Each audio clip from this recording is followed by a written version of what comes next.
नमो नमः। प्यारे बच्चों, आज हम कक्षा 10वीं के चतुर्थ पाठ का अध्ययन करेंगे।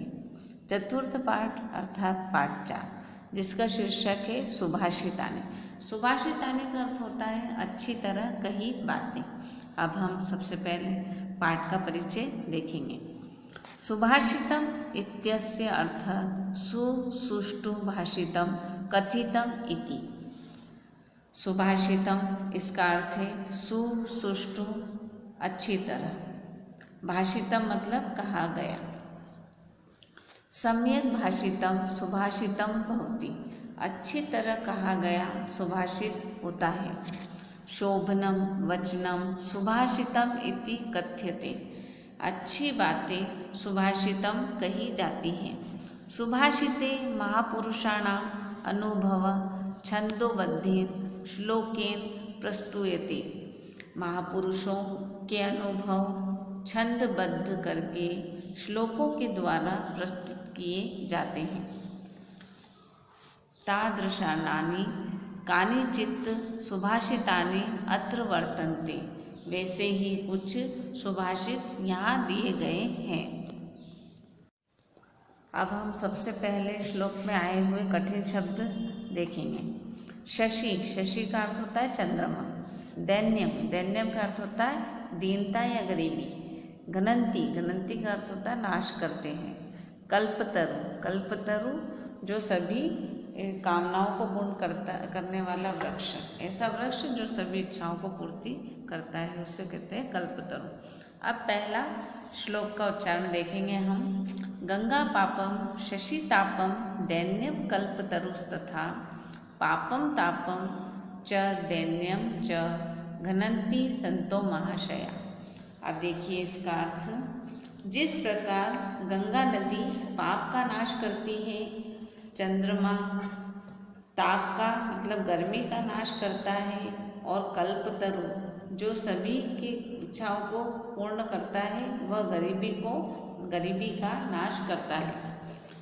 ठीक उसी प्रकार सज्जन पुरुष पाप, गर्मी और गरीबी तीनों का नाश करते हैं। इस श्लोक की विशेषता देखिए। प्रस्तुत श्लोक में सज्जनों को गंगा, चंद्रमा और कल्प वृक्ष के समान क्रमशः पाप, गर्मी और गरीबी का नाश करने वाला बताया गया है। अब हम दूसरे श्लोक के आए कठिन शब्दों को देखेंगे। भूतानि, भूतानि का अर्थ होता है प्राणी। वैराणी, वैराणी का अर्थ होता है शत्रु भाव। परह, परह का अर्थ होता है पराया या दूसरा। उपेति, उपेति मतलब बन जाता है या प्राप्त हो जाता है। व्यसनानि मतलब होता है बुरी बातें। अब हम दूसरे श्लोक का उच्चारण देखेंगे। दानेन भूतानि वशी भवन्ति दानेन वैराणपि यान्ति नाशम परोऽपि बंधुत्वमुपेति दाने दानम ही सर्व व्यसनानि हन्ति। इसका अर्थ देखिए। दान देने से सभी प्राणी वश में हो जाते हैं। दान से देने से शत्रु भाव भी नष्ट हो जाता है। दान देने से पराये भी अपने बन जाते हैं। निश्चित ही दान सभी बुरी आदतों को नष्ट कर देता है। इस श्लोक की विशेषता। प्रस्तुत श्लोक में दान की महिमा बताई गई है। अब हम तीसरे श्लोक में आए हुए कठिन शब्द देखेंगे। व्यवसाय द्वितीयानाम का अर्थ होता है उद्यमशील लोगों के लिए। अत्युच्च, अत्यंत ऊंचा। रसातलम, पृथ्वी के नीचे का रसातल नामक छठा लोक। अपारह, अगम्य। अब हम तीसरे श्लोक का उच्चारण देखेंगे। नात्युच्च शिखरो मेरु नीचम रसातलम व्यवसाय द्वितीयानाम नापत पारो महोदधीय। इसका अर्थ देखिए। उद्यमशील, उद्यमशील मतलब परिश्रमी लोगों के लिए। सुमेरु पर्वत की चोटी अत्यंत अधिक ऊंची नहीं है। पृथ्वी के नीचे का रसातल नामक छठा लोक अधिक नीचे नहीं है। महासागर भी अगम्य जिससे पार नहीं किया जा सकता नहीं है। अर्थात उनके लिए कोई भी कार्य असंभव नहीं है। परिश्रम व्यक्ति के लिए कोई भी कार्य असंभव नहीं है। इस श्लोक की विशेषता देखिए। प्रस्तुत श्लोक में उद्यमशील या परिश्रमी लोगों के लिए कोई भी कार्य असंभव न होने की बात कही गई है। अब हम चौथे श्लोक में आए हुए कठिन शब्द देखेंगे। अर्थ है बिना, धन से रहित या धन के बिना, बहुमानोन्नति पदम, अत्यंत सम्मान एवं उन्नति के स्थान को, परिभव पदम, पराजयता को, गुण समुदाय वाप्ति विषयाम, गुणों के समुदाय को प्राप्त करने वाली को, सेहिम धृतिम, सिंह की कांति को, धृत कनक माला, स्वर्ण माला को धारण करने वाला, श्वा, श्वा मतलब कुत्ता। अब हम इस श्लोक का उच्चारण करेंगे।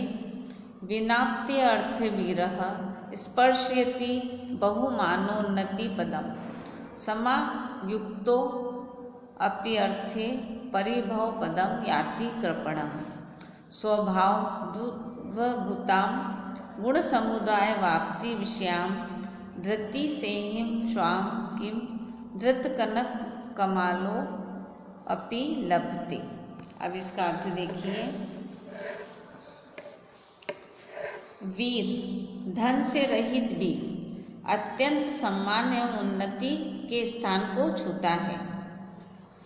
विवेक शून्य धन से युक्त होने पर भी पराजयता को प्राप्त करता है। गुणों के समुदाय को प्राप्त कराने वाली अपने स्वभाव से उत्पन्न सिंह की कांति, कांति मतलब चमक को, क्या स्वर्ण माला को धारण करने वाला कुत्ता भी कभी प्राप्त करता है? अर्थात नहीं। कहने का मतलब यह है कि अगर कोई कुत्ता गले में स्वर्ण की माला भी धारण कर ले तो वो कोई सिंह मतलब शेर नहीं बन जाता। इस श्लोक की विशेषता देखिए। प्रस्तुत श्लोक में वीर पुरुष की प्रशंसा की गई है। अब हम पांचवें श्लोक में आए हुए कठिन शब्द देखेंगे। दूतत्व, दूतत्व मतलब दूत के कार्य।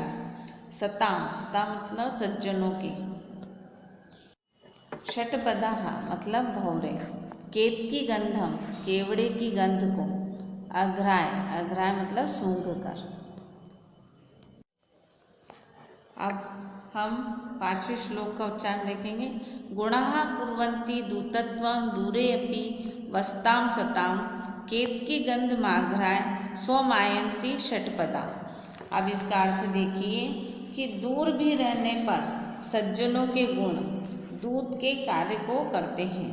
जैसे भौरे केवड़े की गंध को सूंघकर स्वयं आ जाते हैं। इस श्लोक की विशेषता देखिए। प्रस्तुत श्लोक में सज्जनों के गुणों की प्रशंसा की गई है। प्यारे बच्चों, आज हमने पाठ 4 के 5 श्लोकों का उच्चारण एवं अनुवाद समझा। ये इस वीडियो का भाग 1 था। अब अगले वीडियो में आगे के 5 श्लोकों का अध्ययन करेंगे।